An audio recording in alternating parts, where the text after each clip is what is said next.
What's up, everyone? Welcome to another episode of Draft Day Dynasties. I'm C. Jackson Cowart, the community manager here at Wolverine Studios, and I appreciate you joining us for the 30th episode, which sounds insane to say, of Draft Day Dynasties, and the 9th showing off Draft Day Sports College Football 2023.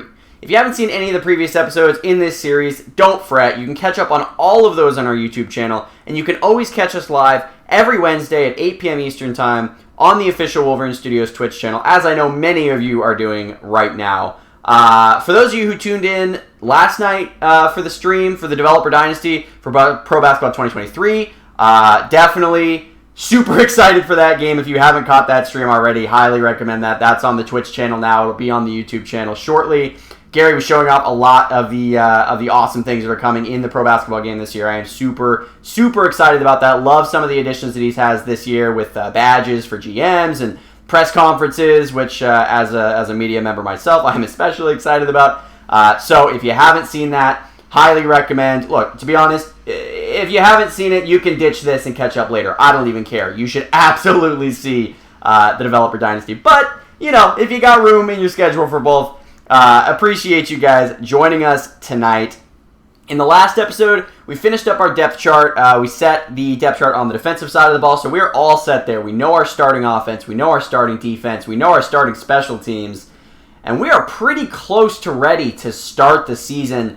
But there's just one little thing, one tiny little element of this game that we still have to take down, and that is recruiting. Everybody's favorite part of this game, I would imagine, really of any college sports game, football or basketball, and certainly I think the single element that has probably brought the most excitement and attention to the Draft Day Dynasties franchise as a whole is recruiting, right? Everybody loves it. I love it. I'm sure you love it too. It's probably why many of you are watching these series in general, is just to get another taste of recruiting. So we're going to be diving into that tonight.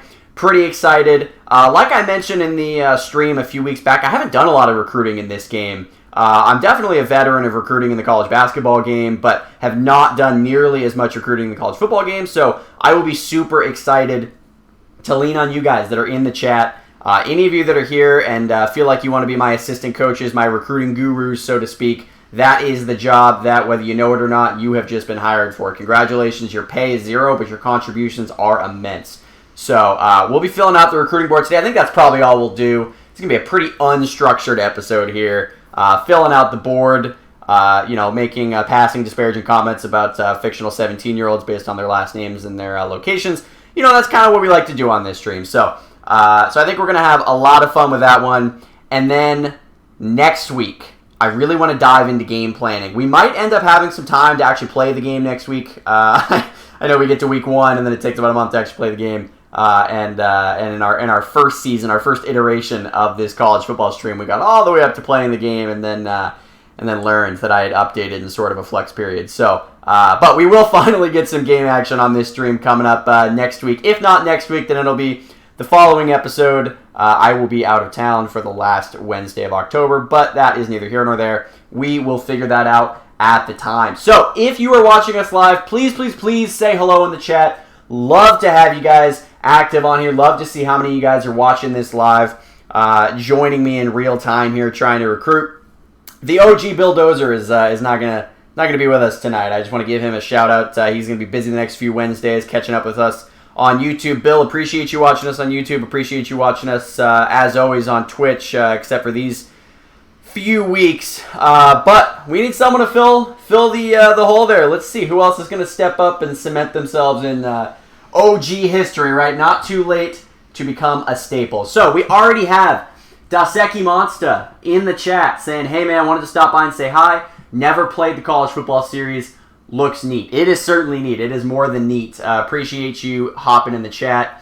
Daseki Monster. Love the username as well. I want to hear from all you guys that are in this chat. So let's just dive right in here. What you are looking at right now, if you are unfamiliar with this game, which if you're unfamiliar with this game by now, I highly recommend either buying it or getting a demo and then buying it.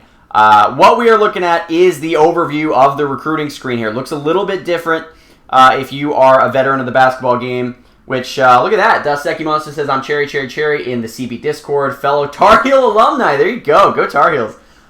Cherry. If you guys aren't in the Discord already, definitely recommend hopping in there and saying hello to your fellow community members. And he is among the most active community members in there in the college basketball game. So, Cherry, you and those that are joining this from the college basketball ranks, recruiting is a little bit different in this game. It just kind of follows a different flow, right? So normally in the college basketball games, it's a lot of off-season work. Basically the entire off-season is just one big recruiting marathon until you get right to the start of the season. That's right when everybody is signing their letters of intent. And then you just kind of forget about recruiting until March or even later unless you have a couple spots to fill. But even then, pretty quiet work during the season. This is pretty much the exact opposite. So the off-season is all about training. It's about training camp. It's about figuring out your depth chart. It's about building your roster to compete right away for this season. And then as the season is going on, that's when recruiting really picks up, which is a really, really fun change of pace. I love the way that it keeps you engaged, with so much going on every single week, basically. It's not just the wins and losses, but it's the gains in recruiting. It's the wins and losses, so to speak, on the trail, which is a really fun and different way to approach recruiting than what many of you guys might be used to. So this is kind of the overview screen here. It's not very filled out right now because recruiting hasn't even started yet, so there's nothing really to see. We have some recruiting mail, which I really like. I like how this is, you don't have to filter through all of it in your inbox. Basically, any relevant email that you're getting recruiting related is going to show up here in this recruiting mail thing, which is, it's just such an intuitive touch. I really like that. Keeps you from having to dig through and find something that's probably going to be impossible to find. So this is all from last year. This is basically letting us know, hey, you reached out to these guys. All of them told you no. That's basically what all of these emails are saying, is just reminding me of my failures. But this will populate throughout the year as we get more emails that are relevant to our successes and our presumed failures for this year as well. And then you get some recruiting news here, right? So this is just showing us the top recruiting classes for this year. Prestige relative, which I really like. So that's basically letting you know, hey, look, you didn't have one of the top recruiting classes in the country, but relative to what people expected of you, the Colorado State GOATs, right? They didn't have the fourth recruiting class in the country. They weren't even in the top 10, but relative to what you would expect from the GOATs out of Colorado State, they had a pretty good run. So I think we had the 35th ranked recruiting class last year, but prestige relative, it was 23. So that's basically a way of saying, look, you had the 23rd best effort with what you were given, which I really like. That's kind of a fun way to measure your success level as a coach as you're climbing up the ranks here. So really like all the updates that you have in here. Obviously commits, nothing here. Scheduled outreach, there's nothing here yet because you haven't scheduled anything, but this is a really cool spot just to be able to keep track and say, all right, we got this guy coming in week 4, this guy coming in week 5, and just be able to really manage that with your outreach hours, which is another different thing. If you are more familiar with the college basketball game, it is different to college football. Outreach hours is a way to, kind of think of it as, in the college basketball game, you have just a handful of things. You can visit a recruit, you can host them, you can scout them live. But outreach, this game has more things you can do with outreach. We'll get into that more in this episode. But there's just different activities you can do that unlock different things about their profile, that connect with these recruits in a different way. So it's really cool. I'm a huge fan of the outreach program. In addition to, obviously, you have your recruiting budget and your scouting budget, but to use man hours as its own form of capital, I really enjoy and have enjoyed in my recruiting in this game. And then you see your pipelines down here. So I have a decent pipeline to Oregon. That's because that's my home state, both in real life and in this game. So home states will give you a decent pipeline there. So you look Utah and Wyoming. That's where my assistant coaches are from. Strong West Coast, West general plains vibe here.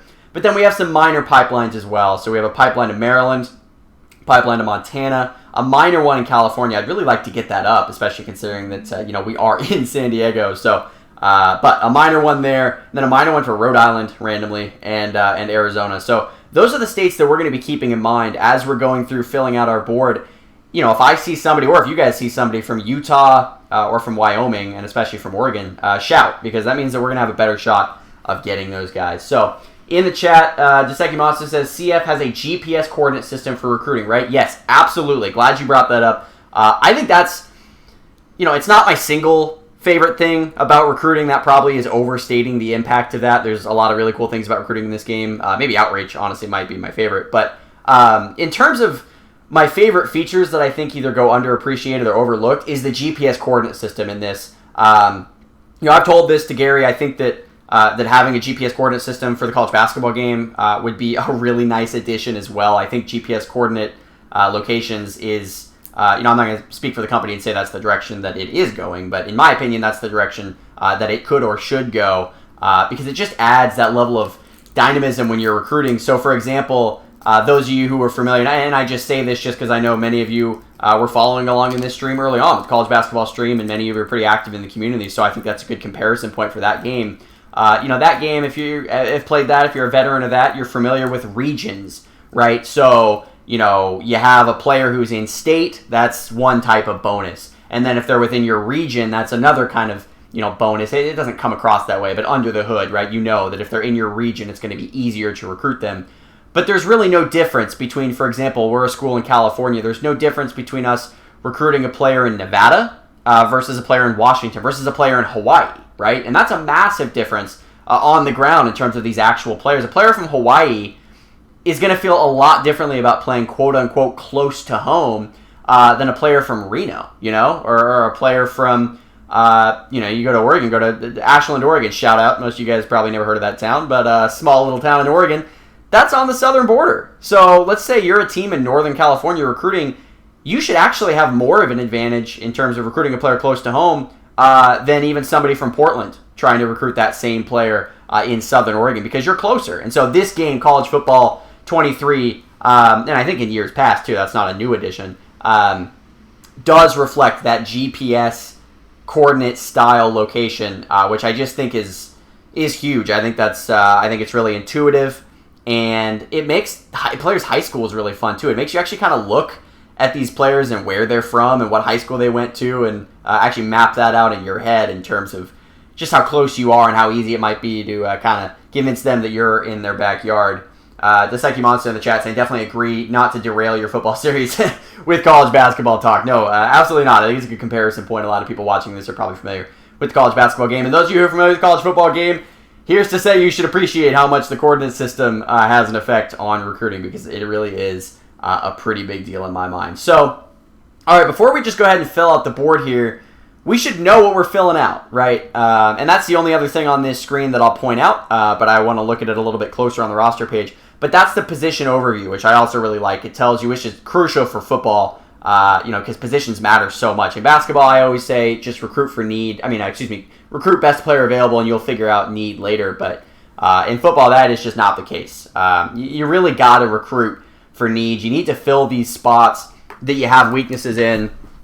And then, you can take a shot on some talented guys, right? I had some really good safeties on the team already.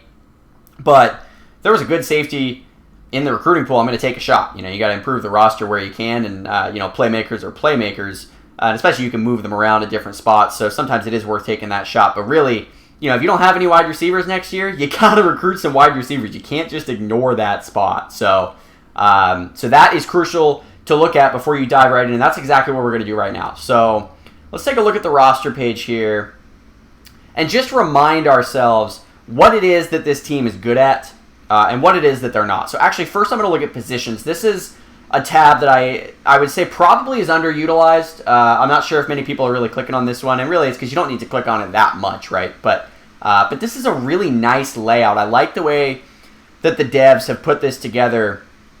It's a full overview of pretty much your entire roster in a way that is very recruiting friendly.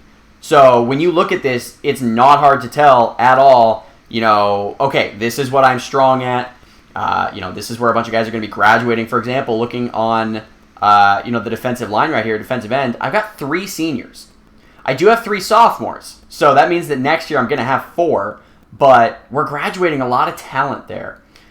So that is a concern. And also, if you go over here and you sort by overall, you can see that defensive end is by far our weakest position on the team. It is really not good. I mentioned in a stream before that I'm not somebody that really prioritizes defensive end talent. That might have been a bit of a coping mechanism because this team just has such horrible defensive ends. So you got to make do with what you have. But that indicates to me, look, we got to fix that position. So I'm going to write right now in terms of what recruiting needs I have, it's defensive end. That's probably my number one need on the entire team.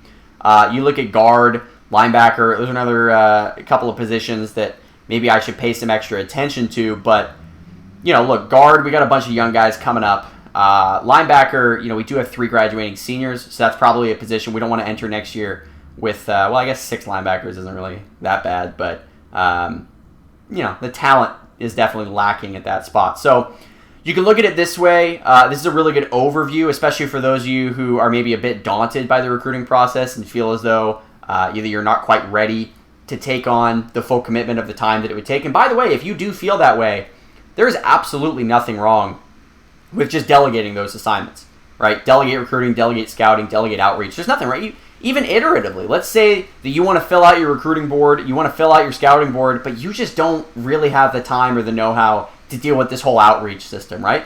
Well, go ahead and delegate it. There's nothing wrong with that. Look, no one's going to judge. Your game is your game. I wouldn't necessarily advise streaming and delegating the outreach program, which is certainly not what I'm going to do. But, your game, your way, right? That's one of the cool things about these Wolverine Studios games is really you can play them absolutely however you want. And there's an incredible level of detail and minutia if you want to dive in. And if you don't, there are so many handholds available for you to help you along the way. I recommend just going full bore with recruiting. I mean, it's the best part of the game, so I don't think you should short sell yourself if you haven't given it a shot. But if you have and it's a little bit daunting, you always have that at your disposal. Or like I said, you have something like the positional tab to just give you a nice overview of where the strengths and weaknesses are on your roster. Brooks in the chat says, hey, sorry I'm late. Any questions so far? You're the first one. That is the first question mark in the chat. So Brooks, appreciate you joining the stream. I know you're a busy guy. Definitely appreciate you hopping in here. And anybody else that's in the chat, we got Brooks. We got the esteemed in our presence now. So if you do have any questions, one of the most fun streams that I think I've ever done was a few weeks ago. Brooks was just firing off answers to all of our questions. We had so many people in the chat, a bunch of people asking questions. I was asking questions. They were asking questions. Brooks was asking questions. So if you guys have absolutely anything, a question, a comment, anything that you find interesting about this game, definitely fire away in the chat. Brooks is here. I'm here. In the chat, the Seki Monster saying, are you a dev? Brooks, nice to meet you. Yeah, Brooks is not only a dev, I would argue, I don't know, Brooks, I don't want to speak for you, but I would say you're pretty much the mastermind of everything we're looking at right here. So, Brooks is definitely worthy company to have here. So, Brooks, what we're diving into right now, we're just getting ready to go into recruiting. So, I'm just taking a quick look at this roster here. We're going to go position by position. I'm not going to go crazy on this, but basically just look and say, hey, where do we need to focus our attentions, right? So, looking at the quarterback position, we're good. We have debated this ad nauseum on the stream in terms of what we should do for our quarterback spot for this year specifically. But, heading into the next few years, George Prince is that guy, right? I mean, I feel pretty good about what we have here. 90 accuracy, 83 arm. He's an 81 overall, and he's already so skilled at the position. He's just got the nuances down of playing quarterback. So I'm a little bit discouraged by this low work ethic. It makes me think that George Prince might not be a superstar quarterback, but that's okay. He's going to be a 3-4 year starter depending on how this first year goes. And Frederick Shepard is right here as well, and I think that he has potential to definitely turn into something interesting, especially with that high work ethic, high competitiveness that he has. I am a big fan of Frederick Shepard. Nothing crazy in the traits for either of those guys. But quarterback, I think we're good. I'll maybe put quarterback with a question mark, just if there is kind of a high-level guy there. I don't mind taking a swing, especially because it is obviously the most important position maybe in all of sports. So if you can get a good quarterback, there's no reason not to. But I don't think we really have to funnel our recruiting efforts too much here. So looking at the running back position here, we do have a pretty decent stable here. It's not quite as good as it was last year when we had, I can't remember what the name of our top running back was last year. That goes to show how much I paid attention to the guys in my own room, but we do have Godinez and Larson here as a junior and a sophomore, so I would expect that we're going to have both these guys back, and then Todd Cantrell, man, as a freshman coming in there, he is an absolute monster. He is a real bruiser down low. He's got that high strength, and then you look at his traits, and he is a power runner. You betcha he is. Local kid, Stockton, California. So I think Todd Cantrell is the future of the position here, and really everybody except for Edmondson, who honestly I might, Edmondson, we might as well just cut him and let him enjoy being a student and not a student athlete. But other than Edmondson, we're returning everybody in the running back room. So I think we're going to be pretty good there. Not even really going to write running back. I don't know. I mean, I think we're probably good there. Maybe I'll just write down all these positions. Quarterback, decent. Running back, good. Yeah, all right. So then fullback, man, Clinton Truitt is just a beast. He is so good. Fullback, we've got time, so I'm just going to put, one junior. And that's kind of what we're looking at there. I don't really want to go in next year with just one fullback, but, maybe recruit one. And by the way, what I'm doing right now on the side, and I highly recommend anybody else who is doing this as well, going through recruiting, and I mention this with really any of these games and anything that I do, keep notes. I always keep a notepad separate. If you're a pen and paper guy or gal, credit to you, that's great. That is certainly not me. I keep a digital note, but I have a notepad on Google Keep. Shout out Google Keep, unsponsored, but big fan of the entire Google suite.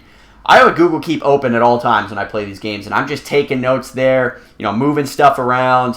I just find that to be a really easy way to consolidate all of the information that I need to have as a head coach and all the decisions that I need to make. So that's what I'm doing right now as we're going position by position. I'm just writing down, hey, do I need to focus attention here? How many seniors do we have? How many juniors do we have?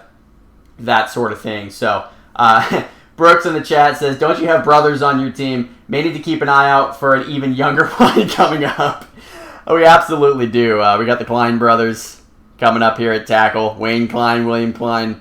Don't you guys get confused there. I know that one of them is from Longview, Texas, and the other is from Lake Elsinore, California. But, you don't need to be discriminatory against people with divorced parents and separate living situations, all right? They're still brothers, just like you and your brother at home. So, we do need to keep an eye out for another Klein brother.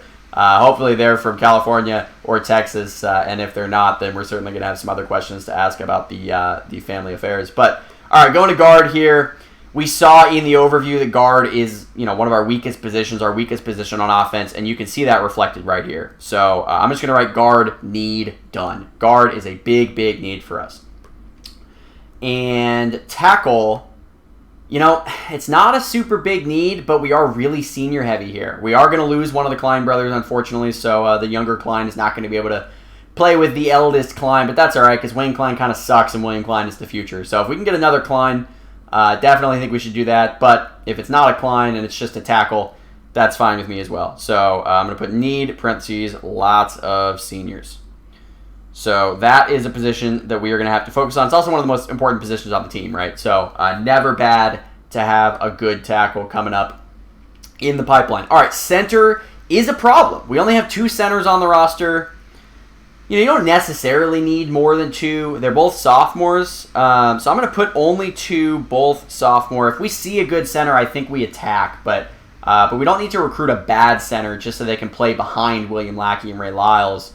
But if we can get a good center, that's definitely worth our efforts there. So keep an eye on that. All right, looking at tight end here. We do have Vincenzo Martel. He's only a junior. And then behind him, we got Lowell Rourke and Christopher Braun and Narvaez, who I think is supposed to miss. Yeah, he's questionable in week 1 with fatigue. That is troublesome. But all of these guys are still going to be coming back here. They all have a year of eligibility at least, but it's pretty junior heavy. So I'm going to put junior heavy, and honestly, I just kind of think they all suck. I know they don't, but I just feel like they do. So it would be nice to get another player there. In the chat, just catching up here, Deseki Monster says, I'm excited to watch this recruiting. It'll determine if I pull the trigger and get college football too, LOL. One thing I will say there, by the way, just get the demo. There is no reason not to. I always say that to anybody who's trying to make the decision on whether they want to get the game or not. I think the coolest thing that Wolverine Studios does as a company, in my opinion, other than just, I've always really appreciated the devs' interaction with the community. That's the reason I'm a part of the team now. It's just because I love that element of the community. But sort of as an extension of that, I love the fact that this company does demos for all of their games. I just think it's a really brilliant idea. It's kind of the opposite of what we see with some companies where, they'll do a teaser or they'll just do kind of trailers, or they'll force you to buy and, tease these new features that aren't actually going to be worth the cost of admission. Wolverine Studios doesn't mess around with that. There's demos for all these games. They're super easy to download. They're free to download. You can play to your heart's content, figure it out. And I can't remember. I think they either lock after Brooks, you would know the answer. If they cut you off after a certain number of seasons or if it's just a certain number of time. I'm pretty sure it's a week, right? So I recommend to anybody who's on the fence about getting these games, you don't have to make that decision. You can get a demo, and I bet you that if you play 3-4 hours of this game, it's going to be pretty tough for you to decide not to buy it, especially because, in my opinion at least, these games are pretty affordable, especially relative to the prices that you're seeing for some of these new kind of big AAA games coming out these days, and I think you have just as much fun with these. So, another question in chat. I'm unfamiliar with the college football transfer process. Is there transfer process like college basketball these days? Brooks, I'll let you speak more to the transfer process. I know that it's not quite the same, portal setup as there is in the college basketball game, but there are obviously transfers. I know that. I know transfers are affected by things like coaches leaving, which I think is really, really cool. Not transfers in particular, but really any player who might be, coming or going from your team. I know that a coach leaving, your head coach leaving, something like that, really has an adverse effect on players' desire to play for your team, to stay with your team, which I'm not sure if that's even something that is coded into the college basketball game. So, but the transfer process doesn't work exactly the same as it does in the college basketball game. Brooks saying the demo works for a week and you can sim 2 seasons worth of games. That's awesome. That's more than a season. Honestly, a lot of demos, if they're not time gated, they'll only give you a season or sometimes less than a season. I know that one of the worst feelings ever is when you're playing a game, you have the demo and it lets you sim, all the way up to some really crucial moment and then it cuts you off. That's shoddy business. I feel like that's not really respecting the user. So that's awesome. 2 seasons worth of games. That's incredible. And then Brooks just chiming in on the transfer process saying college football transfers leave at the end of the season and they go into the recruiting pool before the next season starts. Yeah, so it's just integrated into recruiting. And like I mentioned before, and Brooks can speak to this more because he's in the chat, but if your coach is hopping around and there's kind of dysfunction and instability with your program, that's going to have an effect on recruiting, both in the in the high school recruiting realm and in the transfer recruiting realm. And players just aren't going to feel as stable and secure, which is also an element that you really need to build up to get players to come to your program. I love hopping jobs, especially in that college basketball game. I'm always trying to climb the ladder. There's nothing more fun than taking a team on a nice Sweet 16 run and then immediately parlaying that into a big payday with a Power 5 team. But just got to be careful doing that in the college football game because you are going to create a bit of instability and lose the trust of some of the recruits that you're trying to build up relationships with. So Brooks says players transfer due to morale, losing, playing time, coaches leaving, etc. So yeah, if you are familiar with the college basketball game, some of the same factors go into that as well. Obviously morale, playing time is a pretty big one. And then losing, winning cures all ills, right? I haven't had many teams that have been a successful winning program and then had players transfer at the end of the year. So definitely winning is always the solution to any of your problems. All right, looking back at the roster here, taking a look at the receiver position, we're pretty good, honestly. Justin Davis is a junior. He's still got a year left, and he's already a captain, so I feel pretty good about that. Jernigan and Merchant coming in, 2 of the best recruits that we had in that top 35 ranked recruiting class that I mentioned earlier. So I feel pretty solid about receiver.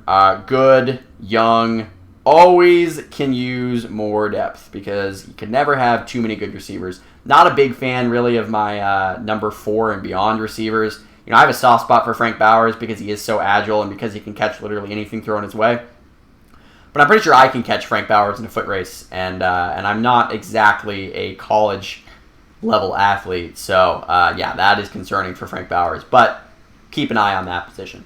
All right, cornerback, we are pretty set here. We got an excellent freshman, already 85 overall. Champ Bailey's son. Love to see that. Young Timothy Bailey.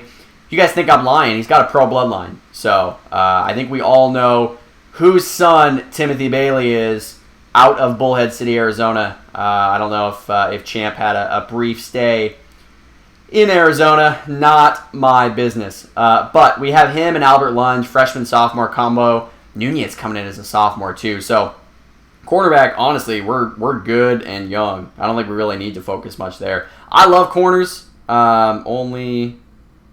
have 5 returners. I love the cornerback position. I think you build a defense from the back up. I know that might be a little bit of a controversial take. I know the traditional, conventional football wisdom is to build it from the front back, but especially with my defensive coordinator running a 3-3-5 and really placing a lot of emphasis on the secondary, you never have too many good players back there. So if we see a good cornerback, I'm going to take a swing. But, we don't have to force that one too much. Looking at the linebacker spot, we saw earlier that we do have 3 seniors leaving, but they all kind of suck. But guess what? So does everybody. So I'm just going to put here, linebacker, everyone sucks. And that's how I feel. Jonathan Goad, honestly, or it's not Goad, who is it? Bernard Stoll with his speed, 84 speed. He's pretty solid. I do think that Bruce Spicer as a freshman is pretty solid, but if we could upgrade this spot, I would not be upset with that at all. Defensive tackle, this is one, Roger Griffith coming in as a freshman. I think he's going to make an impact. We do have Goldman leaving. So DT, I'm going to say could use help. That's fine. Defensive end, that's definitely big need. Enough said there, right? They suck. Free safeties were pretty good. Everybody's coming back. Everybody's young. Strong safety, same thing, right? Everybody's coming back except for Zane Homan. But these guys are pretty stout. So pretty young plus deep. And then looking at the punter and kicker position, we are losing 2 punters, but we got Ted Willie. Ted Willie's the man. Ted Willie is going to be redshirted this year, and then he's going to come back and be my 4-year starter. So no need for a punter at all, unless they're like a superstar. But I think we're going to be pretty set there. And then at kicker, we got 2 freshmen, but they both kind of suck. So 2 freshmen, both suck. There we go. All right, so I think we are ready to go. Let's hop in.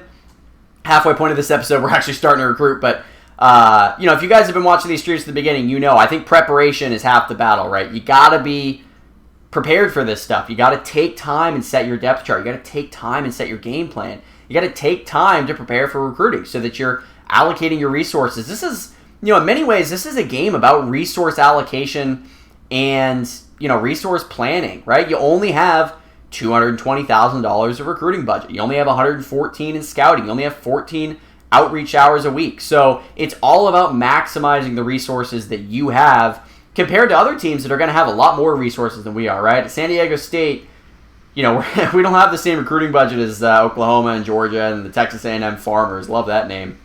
So we got to make do with what we've got.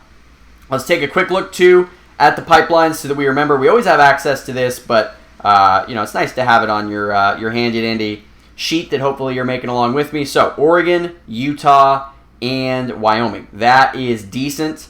And then if we're looking at minor, that is going to be Maryland and Montana and California and Rhode Island randomly and Arizona. There we go. I think we're ready to fill this thing out. In the chat, looking at this quickly, Deseki Monster says, yeah, sounds similar in terms of the transfer portal and stuff for college basketball. Something I've really been pushing hard for in college basketball, would also love to see in college football, is for players to retain traits and desires that motivated them for recruitment in the first place. If a guy went to Princeton because he wanted a quality education, don't want him transferring to East Carolina a year later. Now those are fighting words to East Carolina. You and me both know a lot of Pirates, given that we're Tar Heel alum, but I think that point is well taken, even if you did fire a glancing blow at our friends out east. But yeah, that's a really great suggestion, a great point. I think the college basketball game, I can certainly attest and relate to that idea, especially players that want to play close to home, right? And then you see them transfer, and you're like, hey, I'm still here, I'm still close to home, but but they might not value that as much. So I think that's a really great point. Keeping those same interests, I'm not sure how hard that is to code from kind of a data preservation standpoint, but in a larger sense, that really is a pretty good idea. All right, so we are looking at the college football recruiting board here, and one of the things that's really cool that the college football game does, this is something that is unique to this, so if you're familiar with the college basketball game and you're coming over from that, this is not something that you see there, and that's recommended players. This is basically your coaching staff's way of saying, these are guys that I think are worth your time and effort, right? We talked about this being a resource allocation puzzle. And this is your coaching staff trying to help you out. They're saying, look, I know you can go for the 5-star guys. We don't necessarily think you're going to get them. We know that you can go for the 2-star guys, but we think that you can do better. So this is your coaching staff's best attempt at giving you just kind of a general overview of the players that you should most be focusing your efforts. Now, that does not mean these are the only players that you're going to get. There's nothing in the code. There's no secret. I mean, I guess Brooks can chime in, but I know this to be a fact. There's nothing in the code that says, that's predetermining, hey, these are guys that if you recruit, you're going to get, and, anybody that's not on this list, if you try to recruit them, it's going to be, all the factors are working against you. That's not how it works. This is not saying that you can't go above this list, and I regularly do, right? There's a reason to reach out to guys like that. You never know what's going to happen. You never know which high-ranked recruit is going to fall through the cracks, not get those offers from Alabama and Clemson and Texas A&M and all that. And then there you are, and you've been recruiting them since the very beginning.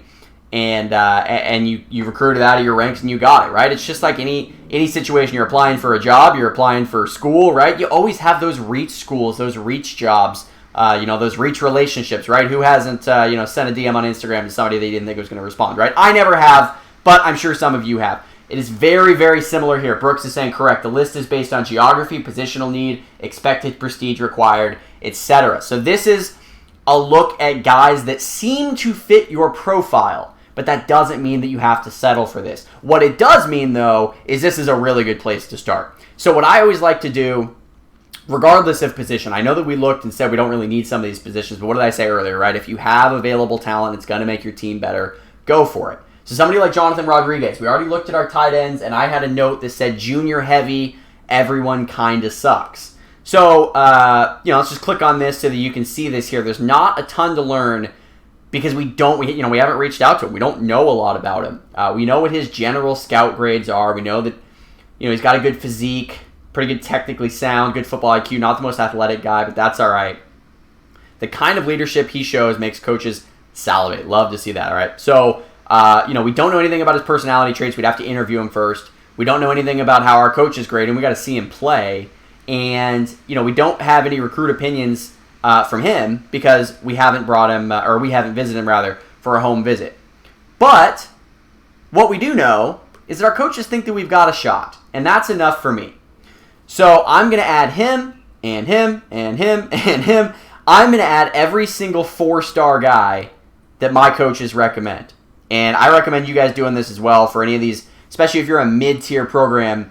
If you have a 4-star player that your coaches think that you can get, just add him, right? Like, there's no reason not to. You can have so many targets. Brooks, how many targets can you actually use for, I can't remember, I think last time I went up to like 100 targets and it wasn't really cutting me off, but I just cut myself off there. How many guys can you add to the target list before it's going to shut you down? And Brooks in the chat is mentioning, I would recommend using the filter and finding kids that are in your backyard or city too. That's a great point. That transitions into the very next thing that we're going to do here after recommended players. But for now, yeah, looking at recommended players, do we really need Alex Gross, 3-star quarterback out of Oregon? He's a hard worker. Oh, A+ athleticism. We absolutely do. Out of Amity High School, A+ athleticism for a quarterback is not that common. So linebacker, running back, center, we do need that. I might ignore these free safeties just because we don't need that position. But we do need defensive end, linebacker, defensive end, right? I mentioned can never have too many cornerbacks. So I'm going to do this just until I get through kind of the top 500 and then go back from there. But I love to do this as kind of an initial canvas just to get my board filled out a bit. So linebacker, we do need a fullback, so we'll do that there. Running back, tight end. Tackle, obviously, Santos. Again, leaving these safeties alone. We just don't really need safeties. Maybe if one of these guys is absolutely kind of a brilliant prospect, but, I'm not really seeing that there. I don't think, Damon Diggs, he'll never throw under someone on the bus. I'd hope so. Yeah, I'm not really too concerned about that. So, let's see. I already had it, Howard Rash. So I'm just going to fill this out here until I get to about the 500 mark, and then we'll pivot and we'll start going local, which I highly recommend. I'll get to why in a second. So we're looking at receivers. I said I'd cut myself off at 500, but, they're right in front of my face, so might as well. But I don't see anybody here. defensive end, got to grab that. Got to grab this defensive end, but that's probably good. So now, instead of filtering by recommended players, I think we can just leave this on. Yeah, we can just go to all here. So we're going to do every single player here, and there's some high-level guys, so we might not quite get there yet, but distance. Now, this is a really cool thing. I love this. This is a feature of having a GPS coordinate system as opposed to just being state-based. And to follow up, Brooks said targets are unlimited. It just adds it to your list. So I guess that is just based on your own capacity for recruiting, and that's something that I'm probably going to be biting off more than I can chew. But we'll figure that out as we go. But I tend to be just kind of my experience and familiarity with college basketball games.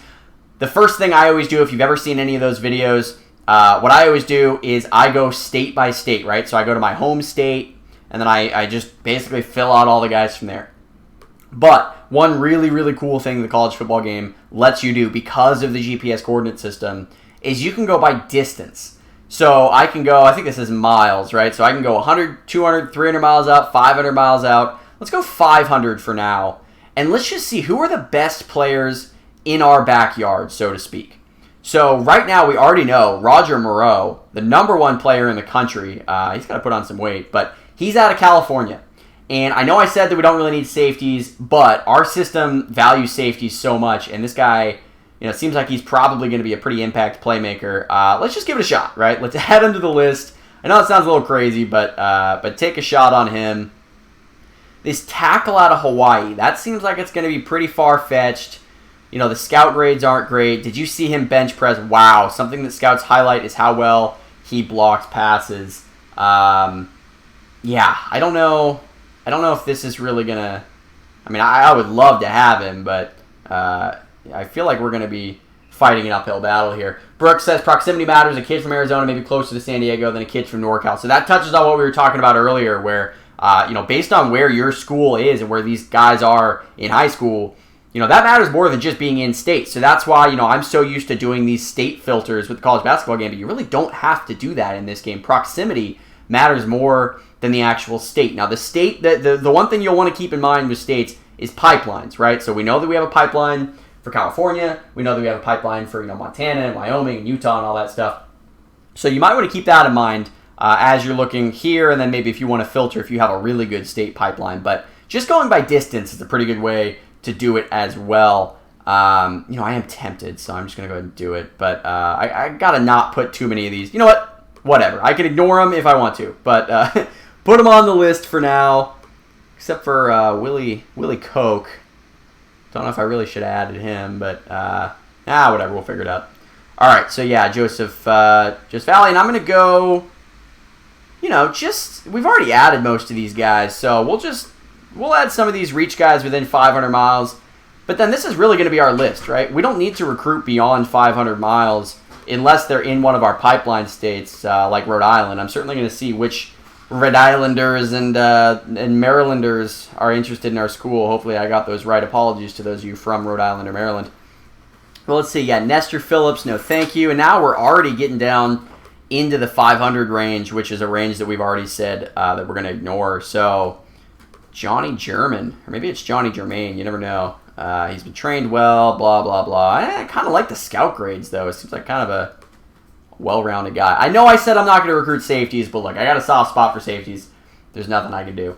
Deseki Monster says, wait, so you have it down to a city level. Yeah, man, that's that's the cool thing about this game. They got it down to that's the GPS coordinate system. They got it down all the way to that. So, yeah, like Brooks said, they may be closer to San Diego. We're looking at proximity to San Diego. That's one of the coolest things.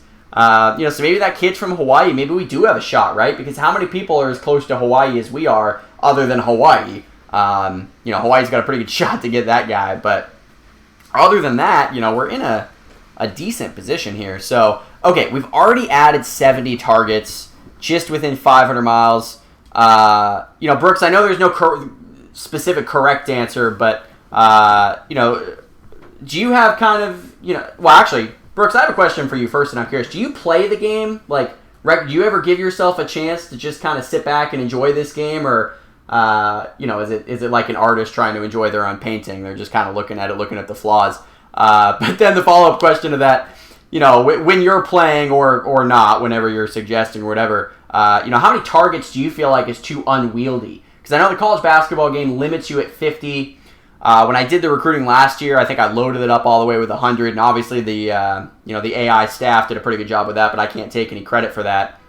I feel like 100, seems like a pretty good answer, given that we do have 25 scholarships, and if we have a 25% hit rate there, I feel like that's pretty effective. But I don't want to set myself up for failure there, considering that we really only have $220,000 worth of the budget, and let's say we go $10,000 on each. That's only 22 kids. So Brooke says, I tend to auto-scout and then add my own personal targets to the list. So that's interesting. So Brooke's saying that he tends to rely on his assistant coaches a bit to lessen the minutia on his plate. So that is certainly an endorsement for those of you that like to do the same. I'll go ahead and fill this out in full for this season, if only because I feel bad that I did absolutely nothing for the last one. But let's see. I think maybe we'll try to add some extra targets here. But Michael Bachman, I guess we'll give him a shot. I kind of just completely ignored everything I said about positional needs. But we can focus on that when we're actually adding, money to our pursuits as opposed to just adding people to the target list.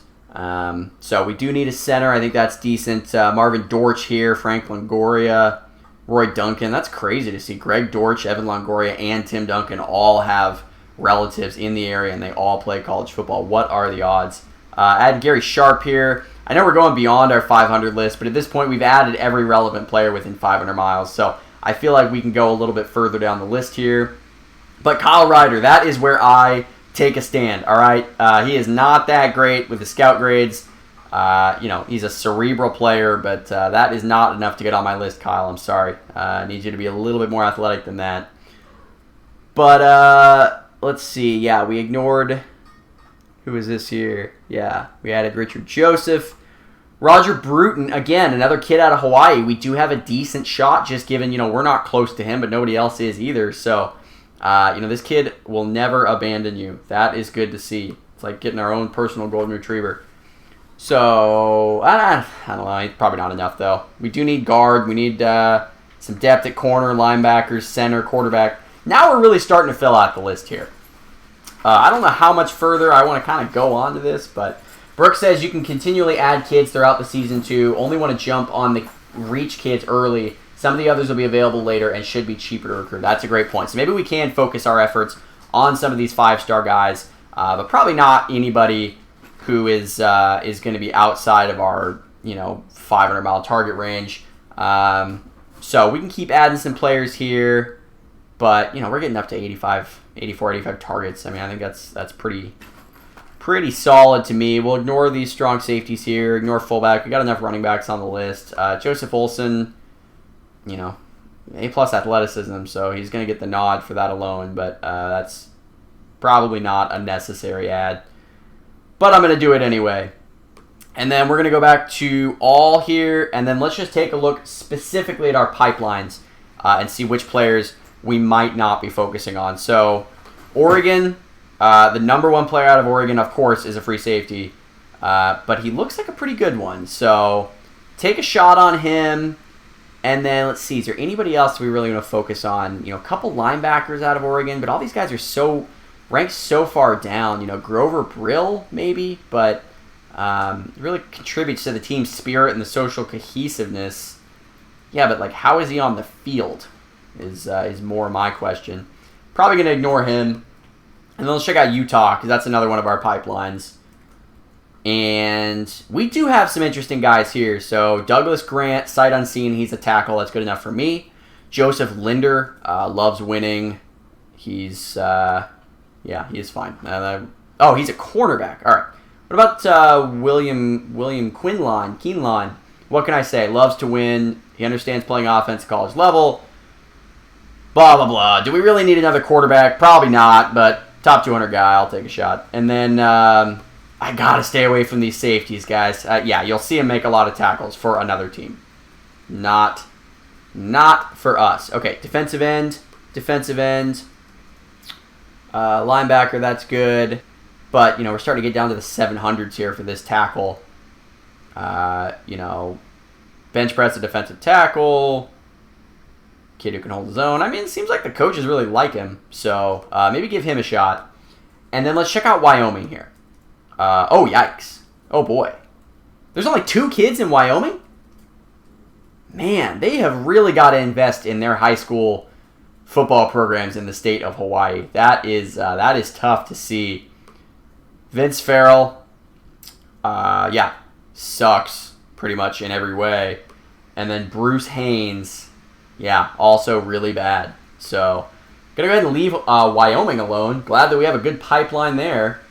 And then in the chat, Brooks says, recruits are generated based on real-life numbers of kids from each state, too. So you'll see a lot more from Florida, California, Ohio, etc., and only a handful from Hawaii, South Dakota, and so on. Yeah, only a handful from Wyoming, as we saw here.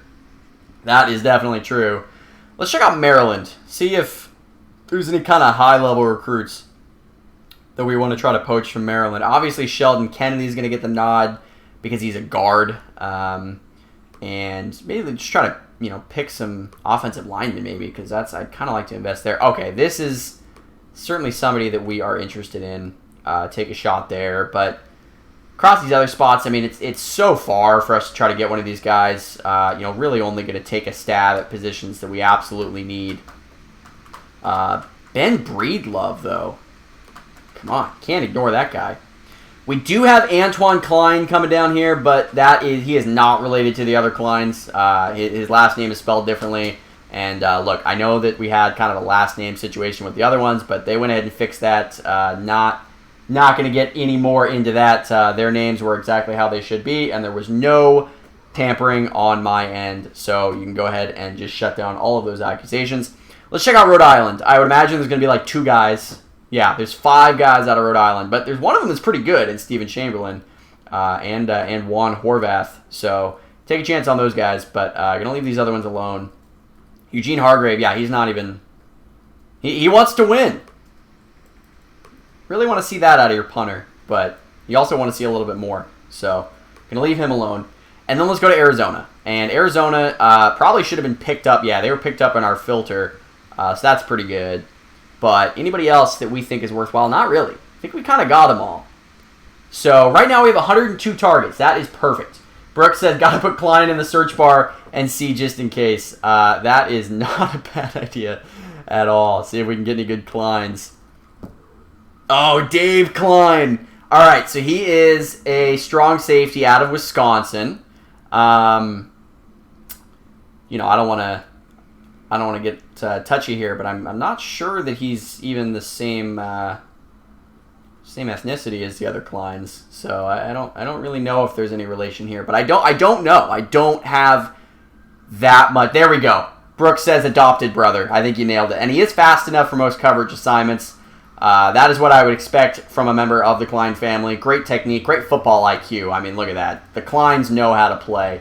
I think we're going to make a play here at Dave Klein. I am curious if there's any other Klines that are a little similar in spelling. So we know about Antoine, obviously, coming out of Maryland. Might as well. But I don't think any of these other Klines are really going to be worth our efforts here. So I think that's it for our pursuit of the Klines. And then now, so we filled it out. We fully filled out everything that we need to see here. So let us go to... what, targets here? Yeah, I think everything else is nothing needed there. So, Brooks says try typing your high school into the search field. Is that how that works? Let's see. Nobody from the small town of Sherwood, and I don't think Lacoste is going to be here, but I bet Carlsbad would have. Nah. Let's see. Brooks, what's your high school? You have your high school in here? Or Cherry. I'm curious if Cherry's high school's in here. Actually, I bet, what was your high school? Mine? Yeah. Hampton Creek. I don't know if you're going to be in here either. I don't know if you went to a big enough high school. We have Carey, but his first name is Carey. It's Carey Turman. Maybe name only. Can't remember if I had that working that way. I bet we have some from... whoops. Nah, I don't have any Chapel Hill. So we have 104 targets right now. I think that's a pretty good list. So let's take a look at these guys. So... sort by targets, and then this is the big button that changes everything, guys. If you're looking at view, summary is what you're getting in terms of, trying to get these guys, add them to your target list, and then see if they're committed. But actions and scouting and personality is the big one. So I'm going to go kind of reverse order of importance here. Personality, there's nothing to see here because we don't know anything yet. We haven't scouted any of these guys.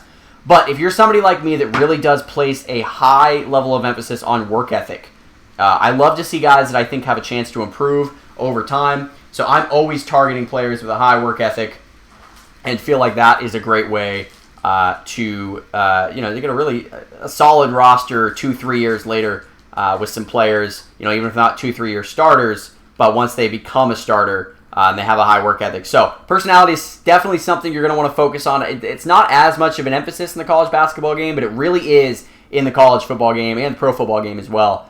So do not ignore personality here. Scouting, again, I mean, this is the bread and butter of what you're going to do here. We don't know anything yet because we haven't, scouted any of these players. But this is another great way to just look at it, as opposed to having to click on all these players. You can see it all right here from the scouting screen. But the screen that you should be most familiar with and will spend the most time on is actions. This is where your money's made. This is an incredible screen full of some incredible things. We can allocate all of our recruiting budget here on the recruiting spend. And I love, if you haven't seen this already, you want to learn a little tidbit here that you may not already known. Right down here, hold control when clicking on the plus and minus buttons here to use $5,000 increments at a time. So you can go 1, 2, 3, 4, 5, or you can go 5, just like that, just by holding control. I'm pretty sure, Brooks, that was a community suggestion, right? Did somebody bring that up or something? I remember watching a stream, I think, where somebody brought that up. Then same thing over here, the scouting spend with our scouting budget, which is separate than our recruiting budget, which I really love. I love separating those out. And then this is where your outreach hours are going to go. So you can see right here, just by mousing over, it'll let you know how much it's going to cost to do all of these things. So interviewing is going to cost you scouting dollars, but a home visit, that's 5 outreach hours. Going to a game, or inviting them to a game, that's 2 outreach hours. Attending one of their games, that's 4 hours. A facility tour, that's 3 hours. Calling them on the phone, that's 1 hour. You're not going to learn as much here, but if you're tight on hours, there's always a way to use them. And then obviously a scholarship offer over here. Definitely worthwhile offering these guys early on. I know it's kind of a reverse logic from what you may be used to in the college basketball game where you're holding offers till the very end. It's different in college football. You have so many players that you need to recruit, so many spots you need to fill. Teams offer scholarships like they're candy, right? They just kind of toss them out. They revoke them. Doesn't matter, right? So definitely recommend offering these scholarships pretty much right away, right, Brooks? I mean, is there really any reason not to offer a scholarship to somebody? Somebody that you think you're going to bring on, but even not, right? Because you can just go ahead and revoke that scholarship. Obviously, if you did that, the player's not going to be super happy with you, but definitely worthwhile offering scholarships early on. So this is, Brooks says you have to offer early because somebody else will. So this is a mega screen.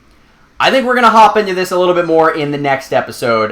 We're coming up on an hour now for this episode. I think this is a really good stopping point. So we just checked our roster, saw what our needs were, filled out our entire board. We've got 104 targets that we have just now. I mean, we might add some more targets later, like Brooks mentioned. As you go on in the season, filter some guys out, see which players aren't getting enough attention. But for now, these are the core 104 that we are going to try to recruit for this season. We got some 5 stars, a lot of 4 stars, couple Klines.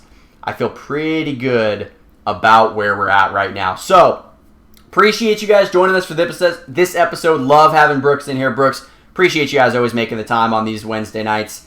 It really is helpful to have you in the chat, and I know that you appreciate just being able to see kind of how this game is played, and and how things look, and how somebody like me is coming in here and bumbling and figuring out what works for me. So Brooks, always appreciate you having in. Sherry, loved having you in the chat, and hopefully, if you guys were watching and feeling a little silent on your end, feel free to jump in the chat next time. You have Brooks here at your disposal, so never a better time to hop on there.